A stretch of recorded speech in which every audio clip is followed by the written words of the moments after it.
Assalamualaikum warahmatullahi wabarakatuh. Halo, bertemu lagi dengan saya Nadifa Rohadatul Aisy dengan NIM 119206062. Kali ini kita akan melakukan praktikum refleks pada tendon. Pendahuluan, seluruh aktivitas tubuh dikendalikan oleh sistem saraf pusat. Sistem saraf pusat terdiri atas otak dan sumsum tulang belakang. Otak dilindungi oleh tengkorak, sedangkan sumsum tulang belakang dilindungi oleh ruas-ruas tulang belakang. Otak merupakan pusat saraf utama, terletak di dalam rongga tengkorak. Ukuran otak manusia bervariasi, ditentukan oleh jenis kelamin, umur, ukuran fisik. Otak terbungkus dalam sebuah tengkorak dari tulang keras yang terlindungi oleh 3 selaput otak, yaitu meninges. Sumsum tulang belakang secara strategis terletak antara otak dan sistem saraf tepi, sehingga sumsum tulang belakang mempunyai dua fungsi utama, yaitu melayani hubungan informasi antara otak dan tubuh dan mengintegrasikan aktivitas refleks pada input aferen dan output eferen tanpa melibatkan otak.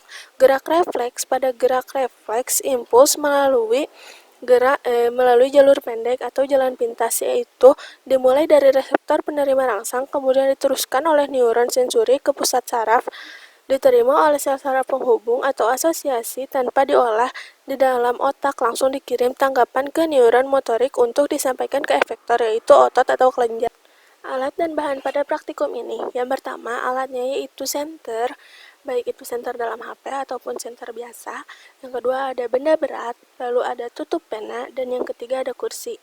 Bahannya adalah mata praktikan sendiri, lutut praktikan sendiri, mulut, telapak kaki, dan telapak tangan praktikan sendiri, lalu ada air. Berikutnya adalah langkah kerja dari praktikum ini. Yang pertama, refleks pada pupil. Tutuplah mata selama 1-2 menit, lalu secara tiba-tiba buka mata, dan perhatikan bagaimana pupil bereaksi. Yang kedua adalah refleks pada pupil dengan cahaya.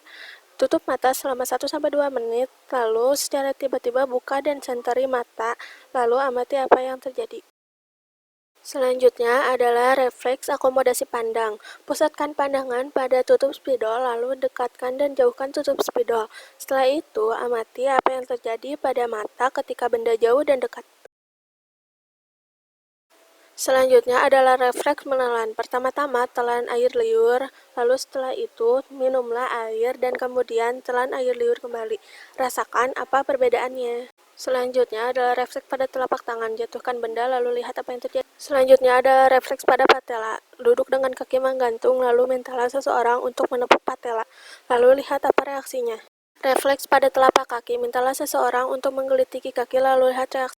Refleks bersin. Berusahalah untuk bersin lalu lihat segala reaksi yang terjadi pada tubuh kita.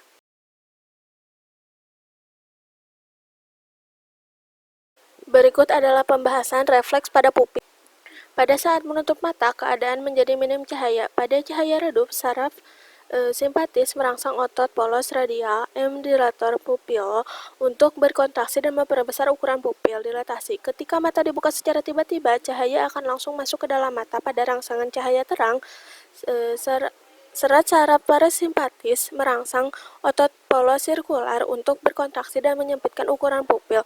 Respon-respon ini bersifat refleks visceral. Selanjutnya adalah refleks pada pupil secara tiba-tiba. Pupil mata harus berusaha menyesuaikan cahaya yang diterima oleh mata. Akibatnya, mata harus memicing silau atau berkontraksi secara berlebihan. Jika pencahayaan lebih besar atau lebih kecil, pupil mata harus berusaha menyesuaikan cahaya yang dapat diterima oleh mata. Pupil akan mengecil jika menerima cahaya yang besar, sedangkan yang terjadi pada kelopak mata adalah refleks berkedip. Yang ketiga adalah refleks akomodasi pandang. Hasil yang didapatkan bahwa pupil mata akan mengecil jika melihat benda pada posisi yang jauh dari mata, sedangkan pupil mata akan membesar jika melihat benda pada posisi yang dekat dari mata. Hal ini disebabkan karena adanya rangsangan berupa cahaya yang diterima oleh pupil. Proses ini melewati lekung saraf dengan satu sinaps sehingga termasuk refleks monosinaps. Yang keempat adalah refleks menelan. Menelan air minum dirasa lebih mudah daripada menelan air liur. Mengapa demikian? Kekentalan cairan mempengaruhi proses menelan. Dalam hal ini, air minum berupa cairan yang lebih encer dari air liur, sehingga lebih mudah untuk ditelan daripada air liur. Yang kelima adalah refleks pada telapak tangan. Dari penelitian yang dilakukan, dapat disimpulkan bahwa pada saat benda dijatuhkan ke atas telapak tangan, akan terjadi gerakan menggenggam ke arah benda yang dijatuhkan.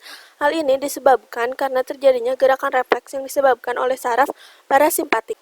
Yang keenam adalah refleks patella.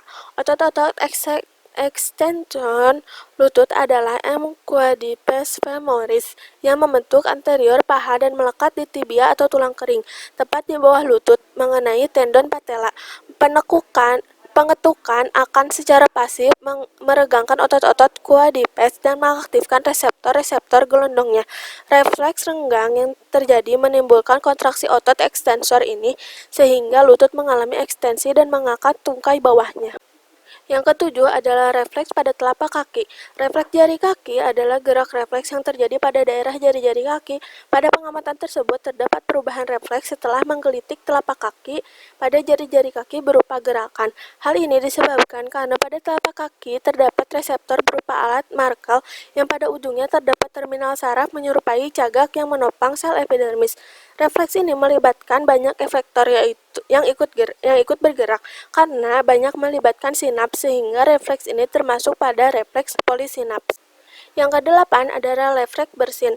Refleks bersin adalah gerakan refleks yang terjadi ketika seseorang bersin secara tiba-tiba. Setiap orang akan menunjukkan respon yang berbeda. Proses melibatkan banyak sinaps. Pada pengamatan tersebut terdapat perubahan refleks setelah bersin, yaitu kelopak mata menutup dan bahu terangkat.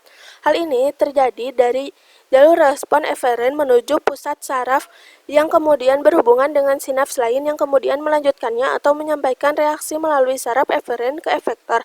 Reaksi ini akan menunjukkan respon yang berbeda pada efektor lain pada tubuh, seperti gerakan tangan, punggung, dan mata. Dengan melihat hal ini, maka respon refleks bersin termasuk dalam refleks polisinaps. Adapun kesimpulan dari percobaan ini adalah gerak refleks terdiri atas dua, yaitu gerak refleks monosinaps dan polisinaps. Gerak refleks monosinaps adalah gerak refleks yang hanya melewati lengkung saraf dengan satu sinaps. Gerak refleks monosinaps meliputi refleks cahaya, refleks silospinal, refleks akomodasi, refleks telapak tangan, refleks telapak kaki, dan refleks bersin. Sedangkan gerak refleks polisinaps adalah gerak refleks yang melalui banyak sinaps, sehingga antara neuron yang satu dengan yang lainnya dapat bersambungan dengan sinyal baru diterima. Gerak refleks polisinaps yaitu gerak refleks patella.